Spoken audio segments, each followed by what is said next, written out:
The US and China are both investing heavily into Indonesia, trying to secure it as an ally. Why? Because Indonesia will tip the balance of power in Asia. Indonesia straddles the Indian and Pacific Oceans, which means it holds considerable sway over some of the world's most important maritime trade routes. As tensions between the US and China escalate, this archipelago with over 17,000 islands finds itself at the center of a high-stakes competition. Both superpowers recognize that Indonesia's allegiance could determine the future of Asia-Pacific relations. But what makes Indonesia so compelling? Its economic potential, vast natural resources, and growing military capabilities are just the start of the story. If I asked you to list the best economic growth stories of this century, you'd probably start by naming China. After that, maybe Vietnam, India, or Ethiopia. While Indonesia also belongs on that list. Since emerging from the Asian financial crisis of 1997, the nation has undergone a remarkable transformation. Today, it's an emerging powerhouse reshaping the economic landscape of Southeast Asia. Consider this: Indonesia's economy has grown tenfold in just over 2 decades. It's projected to reach a GDP of 1.5 trillion by the end of 2024. Rising to the 16th largest economy globally has meant substantial strides in poverty reduction. Indonesia's poverty rate has been cut in half since 1999. That's incredible when you remember that this is a population of over 275 million people. But what's driving this explosive economic expansion? The answer lies in Indonesia's strategic pivot from raw material exports to value-added industries. In the early 2000s, Indonesia's growth was primarily fueled by commodity exports. As China's economy grew, it became a voracious importer of Indonesian copper, oil, gas, and coal. However, the nation's leadership recognized the limitations to this model and implemented bold policies to diversify and strengthen the economy. Most recently, Indonesian President Joko Widodo decided to ban raw nickel exports in a calculated strategy to build a domestic processing industry. The results have been transformative. Estimates suggest that the country's nickel smelting capacity increased from just 16 million tons per year in 2018 to over 100 million tons per year by 2023. Today, the country produces more nickel than all other nations combined, positioning it at the heart of the booming electric vehicle industry. Between nickel mining and processing, Widodo has positioned Indonesia as a linchpin of the global supply chain. And this value-added manufacturing creates jobs, makes the Indonesian economy more resilient, and entices investors to look for more avenues to invest in the country. But Indonesia's economic renaissance isn't limited to natural resources. The nation has simultaneously cultivated a thriving digital economy. Indonesia now boasts the largest e-commerce industry in Southeast Asia, dwarfing that of its neighbors. To put that in perspective, Indonesia's e-commerce sector is 6 times larger than that of the Philippines. This digital boom has given rise to a vibrant startup ecosystem. Indonesia is home to 15 startups valued at over $1 billion each, a number that surpasses every other Southeast Asian country except for Singapore. And these unicorns aren't just creating wealth. They're driving innovation, attracting global talent, and positioning Indonesia as a tech hub to rival established centers across Asia. This has been supported by Indonesian economic policies that are deliberately designed to attract foreign investment. If an investor wants to come to Indonesia, go ahead. Come to Indonesia. As of 2023, Indonesia boasts the fastest growing economy in Southeast Asia and one of the fastest growing globally. And this is paired with Indonesia's young dynamic workforce, which stands in stark contrast to the aging, stagnating economies of established Asian players. Indonesia's economy is the foundation of its geopolitical power, but its strategic location unlocks another substantial opportunity. As tensions between the United States and China escalate, Indonesia finds itself in a unique position to shape the future of Asia. But how does a country with limited military might wield such influence? The answer lies in Indonesia's long-standing policy of non-alignment. This approach, rooted in the 1955 Bandung Conference, has allowed Indonesia to maintain its independence while avoiding permanent strategic alignments with major powers. During the Cold War, Indonesia masterfully played both the United States and Soviet Union, securing military and economic aid without fully committing to either side. In today's multipolar world, Indonesia is continuing this delicate balancing act. The nation engages with both the US and China, extracting benefits from each while maintaining its autonomy.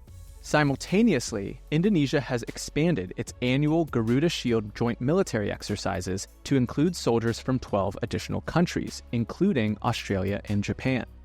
This move demonstrates Indonesia's commitment to broad military cooperation without aligning exclusively with a single power.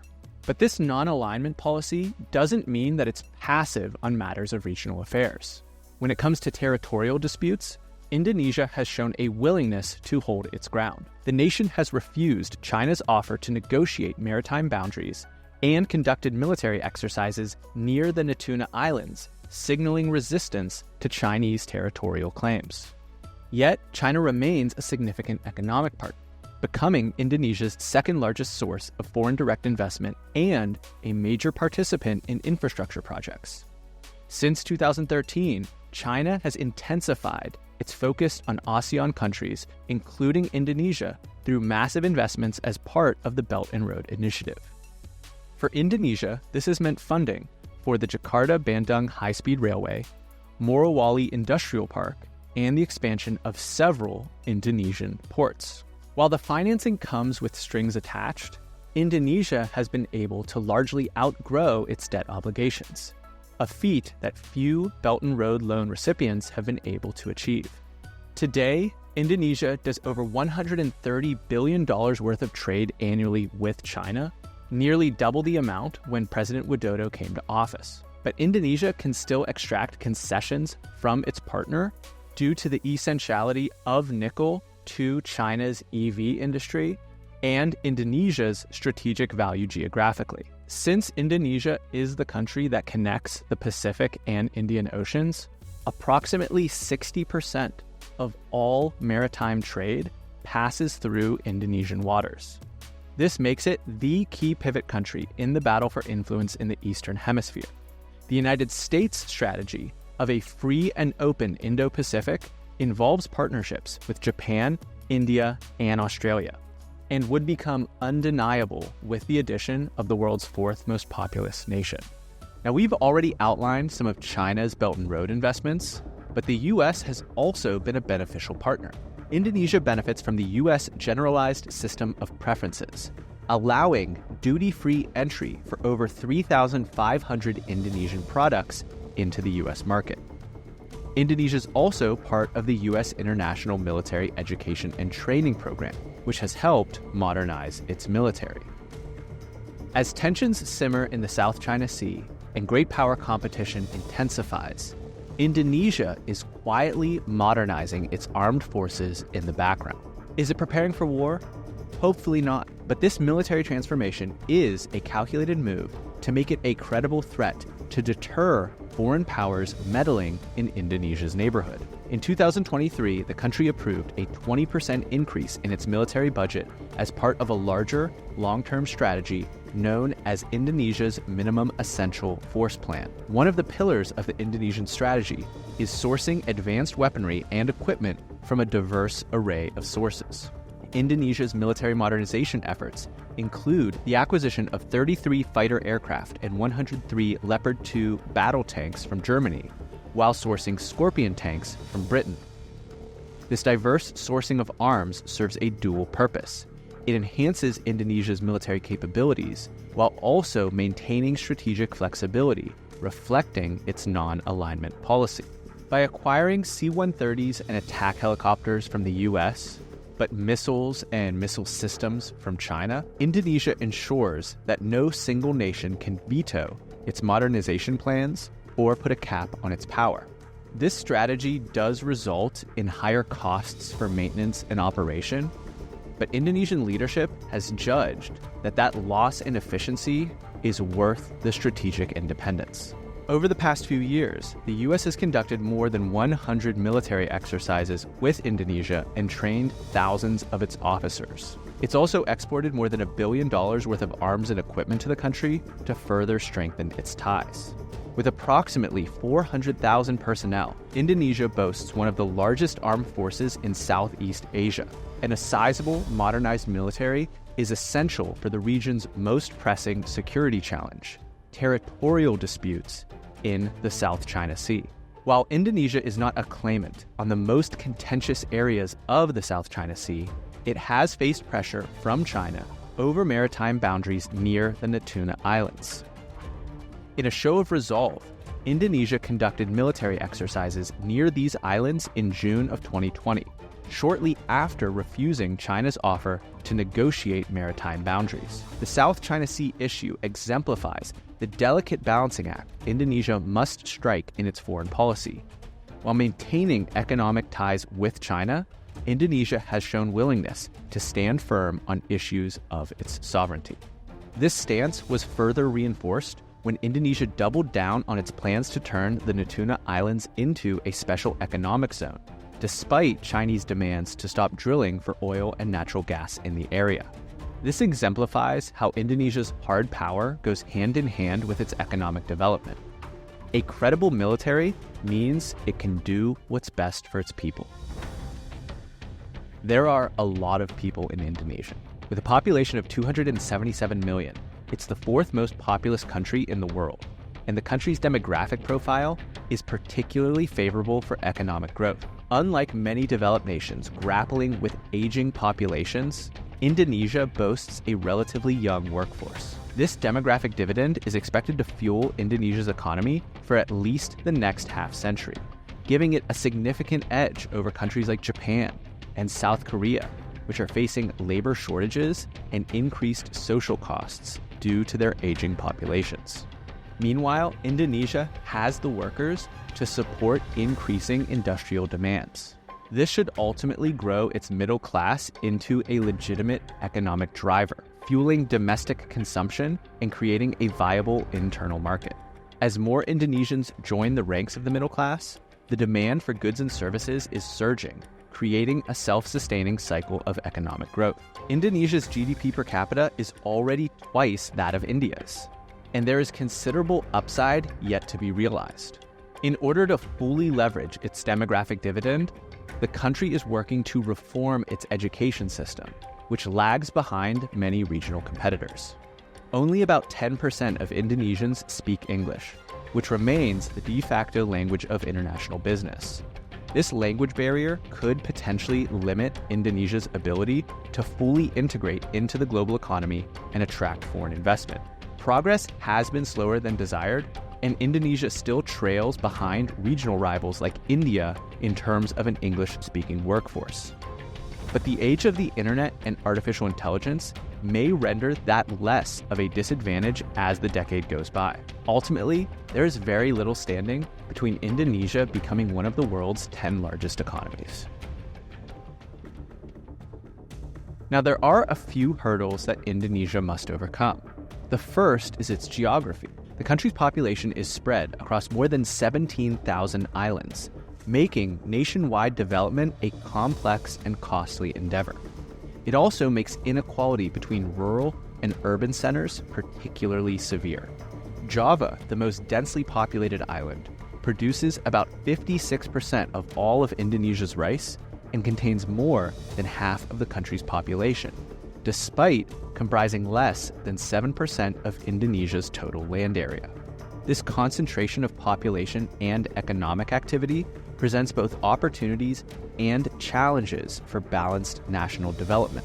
Additionally, the capital city, Jakarta, is sinking into the ocean and faces severe flooding risks. Some predictions suggest that Jakarta will be submerged by 2050 due to rising sea levels. The government's proposed solution, a giant seawall, is projected to cost around $40 billion and has faced controversy over land seizures, environmental concerns, and security risks.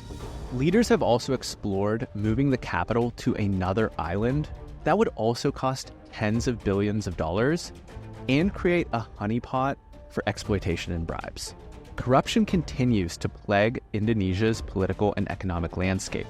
After making significant progress in the fight against graft, entering the top half of Transparency International's Corruption Perception Index in 2019, Indonesia has since regressed, and this could all be compounded by internal political turmoil. Current President Joko Widodo is at his term limit, but does not seem interested in gracefully yielding power. He's campaigning hard for his defense minister, Prabowo Subianto, in the 2024 election. In addition to a track record of human rights abuses, Prabowo has selected Widodo's 36-year-old son as his vice presidential nominee. This political maneuvering increases the tension on Indonesia's relatively young and fragile democracy. Widodo previously pledged to refrain from building a family dynasty, but that seems to have been just an empty campaign promise. The potential for democratic backsliding looms large, and we've already seen it in other Southeast Asian nations like Thailand and the Philippines. Indonesia's democracy remains vulnerable to authoritarian tendencies and populist appeal. The country's ability to navigate these political challenges while maintaining its economic growth will define how successful it is in the decade ahead. I think that economic growth is already baked into the Indonesian story, and they also have the benefit of being removed from the likeliest flashpoints for conflict in East Asia, should regional tensions escalate. In such a scenario, Indonesia would have the advantage of getting to make a calculated reaction to events rather than rushing to respond. And in matters of negotiation, the ability to be patient usually yields greater concessions. It would be wise to keep an eye on Indonesia's continued growth and how it aligns itself in the years ahead. I know I'll be watching closely. If you enjoyed this video, thank you for watching. Check out our other video on a country with an enormous Muslim population, Pakistan.